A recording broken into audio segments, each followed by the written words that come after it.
It's very common for databases to have a subset of their records that are accessible to staff but not available to the public.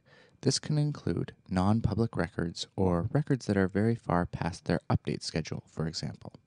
To facilitate this, CIOC has always permitted public access via the feedback form to these types of records, so that email update requests could be sent to agencies asking them to update their records. Because of the very specific requirement to get agency updates, this capacity has only been available to the public, and logged-in users were not able to access the feedback form for records not in the current view.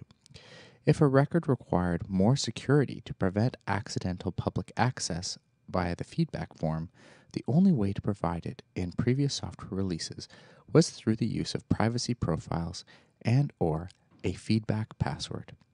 In CIOC version 3.5, several new security enhancements have been added that maintain the ability to solicit agency updates while providing better access control to records.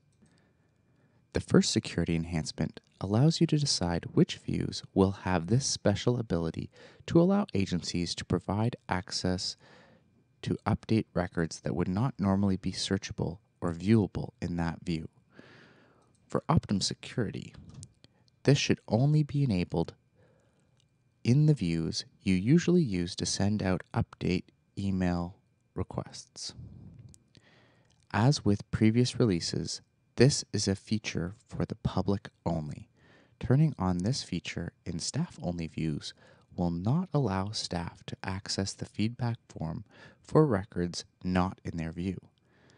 Following the upgrade from the previous version, this option will be enabled in all views by default to ensure that there is no disruption of members' current ability to solicit feedback from agencies.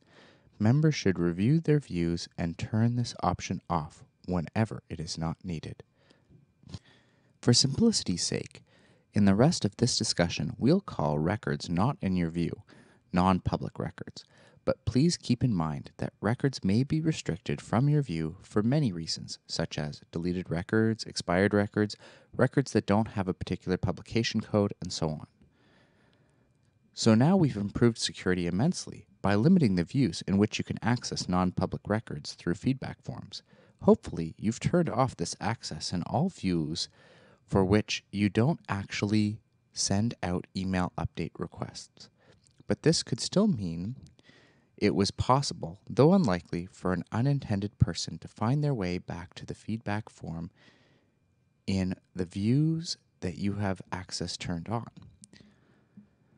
Some high-sensitivity records, like women's shelters, probably need feedback passwords to keep their private information safe. Hopefully, you're already making use of this capability too.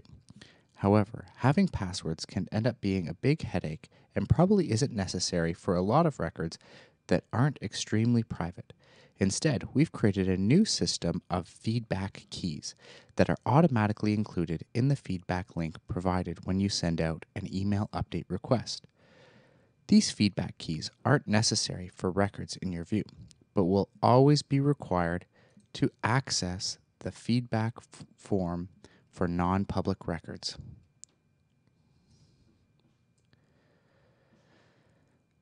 The user doesn't have to enter the key or remember it. It is part of the link that they are given in the email the software sends. This helps to ensure that only the user who you sent the update request to is the one who can submit the feedback. When a user submits a feedback form using a feedback key, the use of the key is recorded along with their feedback. If the feedback form does not require a key, any key provided will be ignored. From the Review Feedback page, you can view feedback submitted with a key by clicking the View button next to a submission. The View page will show you that a key was used and that it had matched.